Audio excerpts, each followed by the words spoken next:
청문회 전국 나흘째를 맞은 오늘 김현정 민주당 대변인, 김동원 국민의힘 대변인과 함께 날카롭게 분석해 보겠습니다. 어서 오세요. 네, 안녕하세요.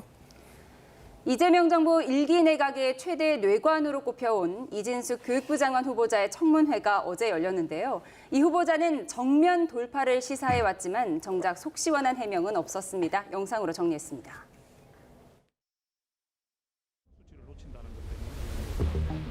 그래도 이게 지금 최소한의 그 한두 가지만 여쭤보겠습니다. 지금 초중고등학교 법정 수업 일수가 며칠인지 아시죠? 제가 정확히 모르겠습니다. 예. 교육행정 정보를 연계해서 처리하는 시스템이 있죠. 그 시스템을 뭐라고 합니까? 이 나이스도 나이스입니다. 나이스입니다. 제가 본인 한번 돌아보세요. 한나라의 교육부 장관이 되실 분이 법정 수업 일수라든지 나이스 정도를 모르신다는 거는 앞으로 공부 많이 하세요. 예. 자사고와 특목고 폐지 대상입니까? 아니면은 발전 대상입니까? 그거는 좀 더 신중히 생각해야 된다고 생각합니다. 생각이 없으신 거예요? 생각을 안 해보신 거예요? 입장을 얘기해 주세요. 자사고 특목고 필요해요? 필요 없어요? 네, 잘 알고 있지요. 뭘 잘 알고 계시다. 자, 모범 답안 보시고 그렇게 컨닝하시는데 아니에요. 좀 안쓰럽습니다. 뭐가 아니에요? 저 공부 많이 했습니다. 근데 왜 입장을 얘기 못해요? 지금 눈치 보는 거예요? 아니고. 자, 그럼 다음 질문 드리겠습니다. 논문과 자녀 문제에만 폭 빠져 계셔서 그런지 다른 질문들에 대해선 이렇다 하게 답을 못 내놓고 계세요. 그래서 툭 하고 질문만 나와도 술술술술 후보자님의 그 교육적 철학이 나와야 되는 거거든요. 네. 그게 무슨 소리예요? 그러면 부자들의 아니요, 자녀들은 학력이 여러 높아지고 다양한 원인이 있을 텐데요. 교육 격차 때문에 학력이 저하되고 있다. 전반적으로 이것도 컨닝을 해야 되는 거군요. 네. 다양한 도대체 원인에 의해서 소신이라는 걸 어떻게 물어볼 수 있을까요? 아니, 의원님. 네. 제자들의 뭐 항의나 불만 이런 것들이 알려진 게 있습니까? 호소문으로 낸 걸로 알고 지지한 있습니다. 건 내가 굉장히 억울하다, 내 거를 가로챘다 이런 항의성의 입장을 낸 제자가 있냐고요. 저한테는 거의 울다시피 제자들이 하고 있고요. 많이 있습니다. 제 말씀은 있습니다. 그 불만이 아니라 아니요, 제 죄송합니다. 말씀은 제가 착각했습니다. 일저자에서 그런 뜻이 아니고. 네, 이진숙 교육부 장관 후보자 제자 논문 가로채기 의혹과 관련한 해명을 내놨는데 애초 제자 논문에 자신의 기여도가 높기 때문에 제일 저자가 되는 건 너무나 당연하다 이런 얘기를 했어요.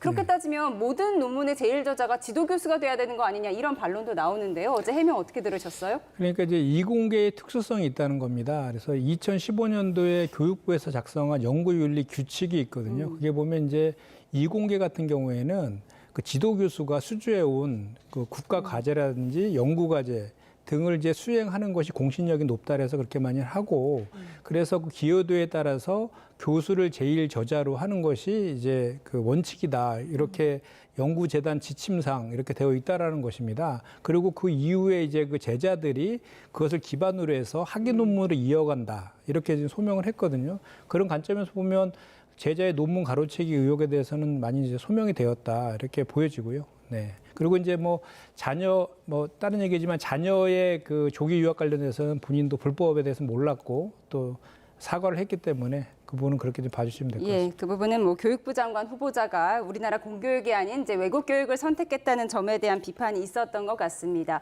그런가 하면 국민의힘 정청국 의원은 이 후보자가 수업 일수나 나이스 등 쉬운 것도 제대로 답변 못했다 이런 주장을 이어갔습니다. 그러니까 도덕적 흠결이 아니라 이 정책적인 면에서도 제대로 답변을 못했다는 부분은 민주당 고민정 의원도 지적을 했어요. 그렇습니다.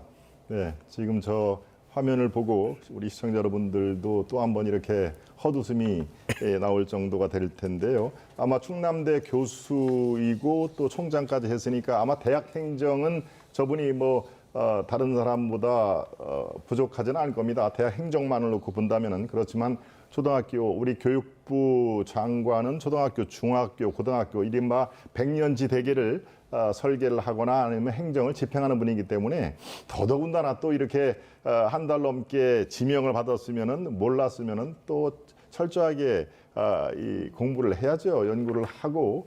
글쎄요, 나이스 뭐 저부터도 저는 물론 언론 기자 생활을 오래 해서 그렇습니다만은 저부터도 아는 상황이고 지금 정성국 의원이 가장 기본적인 거 두 가지를 얘기한 것을 다 몰랐지 않습니까? 이거 뭐 모를 수도 있습니다. 물론 그게 다 장관에 꼭 필요한 덕목으로 생각을 안 하는데요. 저는 저분의 가장 큰 결격 사유를 이렇게 봅니다. 자꾸 거짓말을 하고 남 탓으로 돌립니다. 대표적인 게 바로 카피킬러, 이른바 표절 점검 시스템 아닙니까? 저도 사실은 이 박사 학위 논문을 쓴 경험이 있습니다만은 카피킬러보다 더 좋은 시스템이 아직 없기 때문에 지금까지 쓰는 겁니다. 그런데 여기에 카피킬러 못 믿습니다. 카피킬러 이거 한번 그냥 돌리는 나오는 숫자 못 믿습니다라고 얘기를 하는데 저분은 48%, 56%라는 표절률이 나왔지 않습니까? 우리가 통상적으로 대학가에서 카피킬러의 15% 이상이면 표절로 보는 겁니다. 저분이 그걸 몰랐을 일은 없고요. 또 제자 탓을 합니다. 사실은 제자가 쓴 걸로 돼 있습니다. 그거 내가 쓴 거예요 라고 제자 탓을 하는데요. 그렇게 되면은 만약에 이진숙 후보자가 그것을 떴다 하면은 제자가 쓴 그 학위 논문이 취소가 돼야 됩니다. 그분이 지금 대학 교수가 됐던 대학 강사가 있던 그 지위 자체가 박탈이 되기 때문에 글쎄요 아주 어마무시한 제자 탓을 하고 제자를 코너에 뭐라도 유분수지요. 또 이공계 탓을 합니다. 이공계는 문과하고 달라요. 이게 관행이에요라고 합니다. 저도 이 방송 들어오기 전에 몇몇 그 대학 교수, 공대 또 물리학과 교수들한테 얘기를 했는데 천만의 말씀, 이 만만의 말씀이라는 얘기를 합니다. 그러니까 자꾸 저렇게 탓을 돌리는 거 저게 대한민국 교육부 장관으로 저는 있을 수가 없다. 결격사유입니다. 뭐 오자까지 베끼다가 오타가 난 거 뭐 이런 것은 넘어갈 수가 있습니다만은 이렇게 제자 탓을 하고 카피킬러 탓을 하고 이공계 탓을 하는 그런 가장 기본적인 그런 것은 능력 이전의 인성의 문제다. 저는 일단 그렇게 말씀드립니다. 제자 탓과 카피킬러 시스템 탓을 한 이진숙 후보자의 자질을 문제 삼으셨습니다. 한편 보좌진 갑질 논란에 휩싸인 강선우 여가부 장관 후보자에 대해 민주당 보좌진 협의회 회장도 후보자 스스로 거취를 결정하라고 목소리를 높였는데요. 여권의 고심이 깊어지고 있습니다. 어제 한 방송사와의 인터뷰부터 듣고 오시죠. 강선우 후보가 정말 당을 생각하는 마음이 있다면 거취 결정을 본인이 좀 스스로 해주시는 것이 맞지 않을까라는 생각을 합니다. 네, 민주당 보좌진협의회 역대 회장단도 강 후보자가 거짓 변명과 감성팔이를 하고 있다고 비판했고 여성단체와 참여연대도 사퇴를 촉구하는 가운데 여당의 고심이 깊어지고 있는데요. 정치권 목소리 모아봤습니다. 여러 전 사안들이 있기 때문에 청문회 과정에서도 문제 제기를 했고 그래서 그런 부분들과 국민 여론, 국민의 눈높이를 당사자와 또 인사권자 이런 분들이 깊게 고민할 필요가 있다 그런 생각합니다. 저는 김대중 대통령께서 정치라고 하는 것은 내가 생각하는 것이 중요한 게 아니라 국민의 생각을 따르는 것이 정치다. 그렇기 때문에 민심을 거역해서는 안 된다. 이 정도로 얘기하죠.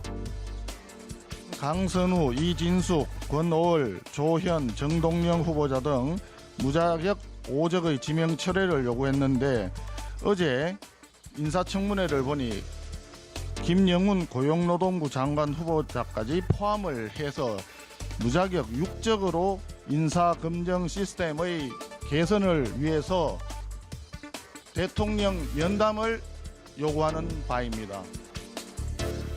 전날 시킨 치킨을 다음날 아침에 먹는 거는 저도 하기 쉽지 않은 일입니다. 저도 뭐 굉장히 먹성이 좋은 편인데 이게 다 윤석열 때문이다. 강선우 후보자 같은 분은 애초에 임명하면 안 되는 분이에요.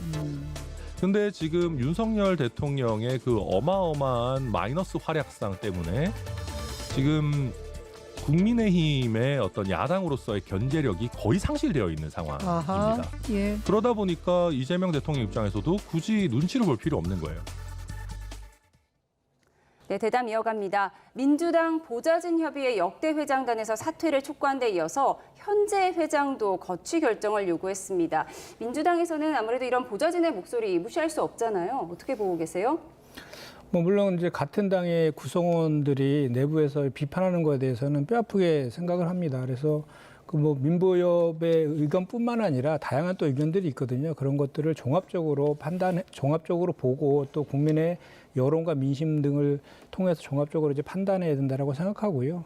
강선우 의원 같은 경우에는 이제 인청 통해 가지고 사실 사과할 것은 사과하고 소명할 것은 성실하게 소명은 저는 했다라고 봅니다. 이제 뭐 크게 보면 갑질, 근데 사실 인청이라는 것이 도덕성뿐만 아니라 자질도 또 검증해야 되는 것이잖아요. 그러니까 자질 측면에서는 또 이제 뭐 본인이 발달 장애인을 둔 엄마로서 그 가족의 소중함이나 이런 것들도 있고 또 여가의 활동들도 해서 자질과 관련된 문제는 없었던 것 같은데 도덕성과 관련해서 이제 그 보좌진에 대한 갑질 문제가 불거졌었는데 그거에 대해서도 본인이 또 진심 어린 사과도 좀 했습니다. 그래서 사실 소명도 나름대로는 했는데 그럼에도 불구하고 그거에 대한 판단은 또 국민의 눈높이에서 해야 되는 것이고 다만 이제 좀 말씀드리고 싶은 것은 이 갑질이라는 영역은 사실은 본인이 소명했음에도 불구하고 주관적 인식의 영역이잖아요. 그래서 이제 판단이 이렇게 어느 한쪽이 딱 그냥 옳다 틀리다 이렇게만 볼 것은 아니기 때문에 결국은 다양한 의견들을 종합해 보고 또 그 국민들은 어떻게 생각하시는지를 좀 본 다음에 종합적인 거를 해서 이제 판단해야 되지 않을까 이렇게 생각합니다. 갑질이라는 것이 주관적 영역일 수 있다는 부분을 말씀을 해주셨는데 개혁신당 천하람 의원이 이 모든 것이 윤석열 전 대통령 때문이다 이렇게 얘기를 했습니다. 그러니까 윤 전 대통령이 국민의힘을 망쳐놨고 그래서 국민의힘이 야당 역할을 못하기 때문에 이렇게 자격이 없는 후보자가 나온 것이다 이런 의견 같아요. 어떻게 보셨습니까? 네. 뭐 천하람 의원이 얘기를 한 거 글쎄요. 뭐 이 100% 맞다고 생각하는 분은 없을 겁니다만은 왜냐면 저분이 국민의힘에 있었다가 지금 탈당을 하고 윤석 의원과 함께 개혁신당을 한 것이기 때문에 국민의힘에 무엇을 하더라도 이렇게 좋게 볼 리는 없겠죠. 그런데 또 부분적으로는 이 윤석열 전 대통령의 어떤 이 지금까지의 어떤 물론 절대 우리가 성공한 대통령으로 얘기를 할 수가 없는 상황이기 때문에 그래서 중도 보수의 괴멸 상태라는 얘기가 나올 정도로 대선 이후에 상당히 힘이 빠진 것만은 사실입니다. 그러니까 이 청문회는 원래 사실은 야당의 플레이를 국민들께서 주시를 하는 것이거든요. 여당의 대통령이 내놓은 그 상품, 이른바 이 장관 후보자들을 야당의 국민의 높이에 맞춰서 아주 신랄한 검증을 하기 때문에 야당의 어떤 활약과 비판의 목소리가 국민들은 주시하기 마련인데 그 상대적으로 그것이 떨어졌다. 그래서 이제 윤 대통령을 빗대서 얘기를 하는 건데요. 저건 뭐 글쎄요. 크게 주목할 얘기는 아닙니다만은 저는 지금 얘기를 한 강선우 후보자가 이번에 큰일을 했다라는 그런 얘기를 드립니다. 물론 역설적인 표현입니다만 예. 정말 지금과 같은 강선우 후보자와 같은 경우에 여야뿐만이 아니라 전교조 또는 뭐 여성단체 협의회 모든 시민단체들이 한 목소리를 내지 않습니까? 강선우 후보자는 안 된다. 정말 이렇게 여야를 넘나들면서 한 목소리를 이끌어내는 거 이거 쉽지 않은 거거든요. 근데 강선우 후보자는 그것을 했기 때문에 제가 역설적으로 정말 참 큰일을 했다 하는 얘기입니다. 더더군다나 보좌관 협의회에서 저 얘기를 한 거는요. 보좌관과 국회의원의 관계를 생각을 한번 해보십시오. 그러면 이건 뭐 철저하게 우리가 갑을 관계로 생각할 수가 있습니다. 국회의원의 한마디에 보좌관직을 이렇게 잃을 수가 있는 것이기 때문에 그분들은 직을 걸고 얘기를 하는 것입니다. 직을 걸고 강선우 후보자만큼은 안 된다라는 그런 용기를 냈기 때문에 저것은 강선우 후보자의 어떤 임명 철회 과정에서 매우 중요한 영향력을 행사할 것이다. 라고 저는 생각을 합니다. 알겠습니다. 마지막으로 짧게 덧붙이겠습니다. 저희 아까 말씀드리기 전에 정말 비 피해가 쭉 나오는데요. 광주 얘기가 저는 비록 이진숙 후보자와 강선우 후보자가 끝내 임명을 하신다 하더라도 저는 더 이상의 대한민국 국민이 임명피해가 없기를 저는 간절히 소망을 합니다. 예, 알겠습니다. 이렇게 강선우, 이진숙 두 장관 후보자의 도덕설과 자질 논란이 청문회 후에도 좀처럼 수그러들지 않고 있는데요. 대통령실의 고심 커지는 모습입니다. 들어보시죠. 상황은 다 알고 계시고요. 일부 후보자의 경우에는 여론 동향이 매우 안 좋게 돌아가는 것도 그대로 대통령께 보고드리고 있습니다.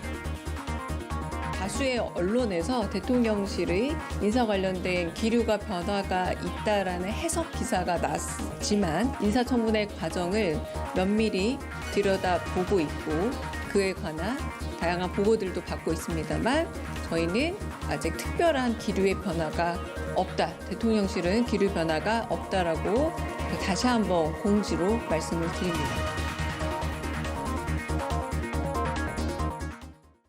대통령실 기류가 변하고 있다 이런 보도가 많이 나왔는데 오늘 아침에 대통령실에서 공식 입장을 밝혔어요. 뭐 아직까지는 지켜보겠다는 입장이다 이런 원론적인 것 같아요. 네, 그렇습니다. 지금 뭐 인사청문회가 지금 아직도 진행 중에 있잖아요. 그래서 인사청문회가 다 끝나면 그간에 이제 그 다양한 의견들과 또 국민의 여론들을 종합적으로 판단해서 그때 이제 결정할 거라고 저는 생각을 합니다. 그리고 이제 사실은 이 인사청문회 관련해 가지고 또 이런 점도 좀 봐야 될 것 같습니다. 사실 그 내각 구성하는 후보자를 고르는데 정말 많이 힘들다 그러잖아요. 그리고 고려할 요소들이 많습니다. 여성 비율도 좀 고려해야 되고 지역도 좀 고려해야 되고 그래서 이번에도 여성 그 후보자를 물색하는 데 있어서 30%를 목표로 해서 최선을 다했지만 결국 26.3%에 그쳤거든요. 그래도 최선을 다한 것인데 이렇게 하다 보니까 그런 이제 뭐 후보들과 관련된 그 검증들이 또는 야당이 봤을 때의 눈높이에서 아주 100% 이렇게 성에 차지 않는 분들이 있을 수도 있다. 다만 좀 전에 그런 뭐 탕평이라든지 지역이나 성별 이런 것들에 대한 그런 정책적인 고려 뭐 이런 것들도 좀 함께 좀 봐줄 필요는 있다. 균형 있게 봐줄 필요는 있다. 이 말씀 좀 드리고 이제 우리 대변인께서 우리 그 강선 의원을 아주 강하게 비판하면서 우리 민주당도 비판하셨는데 저는 그 송원석 원내대표에게도 좀 하지 않을 수가 없어요. 송원석 원내대표도 그 의원 시절에 당직자들 발로 막 차고 폭행해갖고 탈당하셨던 분 아닙니까?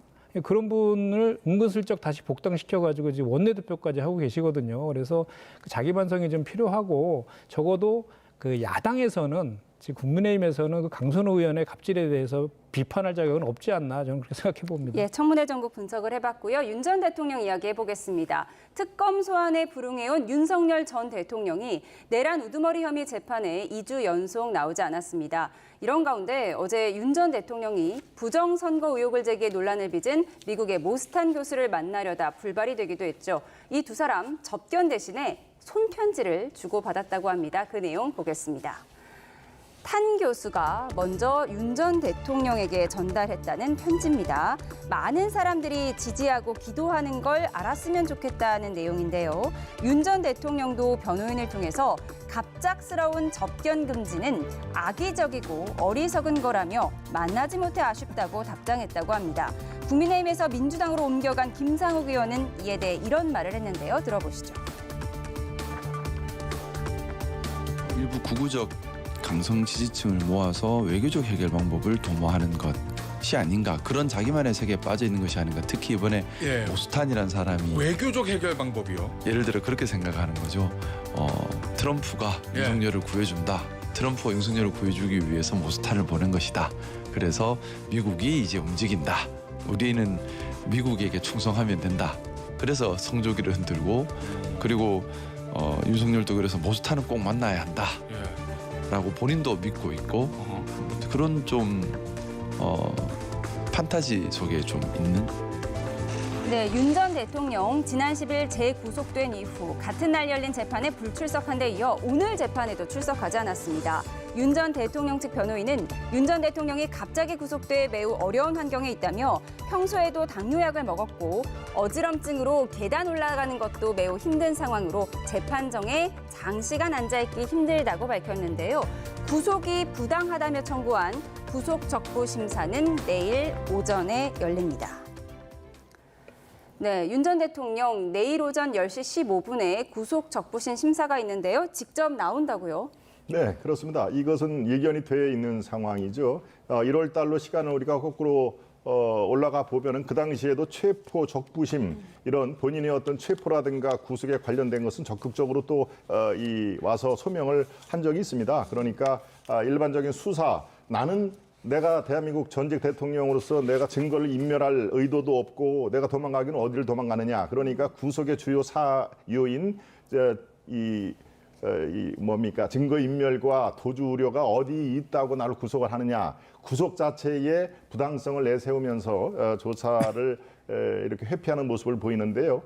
저는 내일 소명을 적극적으로 하는 것처럼 이제는 좀 회피하는 모습을 국민들께 안 보였으면 좋겠다. 정정당당하게 모든 조사에 임하고 그렇기에는 너무 멀리 사안이 왔다는 것을, 그리고 또 한 가지 바람이 있다면은 이제 어떤 내가 대한민국을 구하기 위해서 비상계엄을 했지만 그게 현행법에 어긋난다고 하니 내가 법리투쟁을 하겠다. 그리고 내 말로 인해서 지금 구속된 사람들이 이 백수십 명이 되는데 그분들은 무슨 죄가 있겠느냐. 대통령 말을 안 따를 수가 없다. 그러니까 그분들은 다 용서나 사면을 해주고 나는 법리투쟁을 끝까지 하겠다라고 좀 당당하게 임했으면은 또 그게 많은 국민들의 어떤 희망사항일 겁니다. 그러니까 회피하는 모습, 특혜를 주장하는 모습보다는 더 당당하게 이 특검은 특검, 재판이면 재판에 임하기를 다시 한번 당부를 드립니다. 특검 소환에 불응하고 있는 윤석열 전 대통령 내일 구속 적부심은 직접 출석해서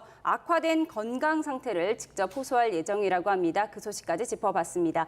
지금까지 김현정 민주당 대변인, 김동원 국민의힘 대변인과 함께했습니다. 고맙습니다.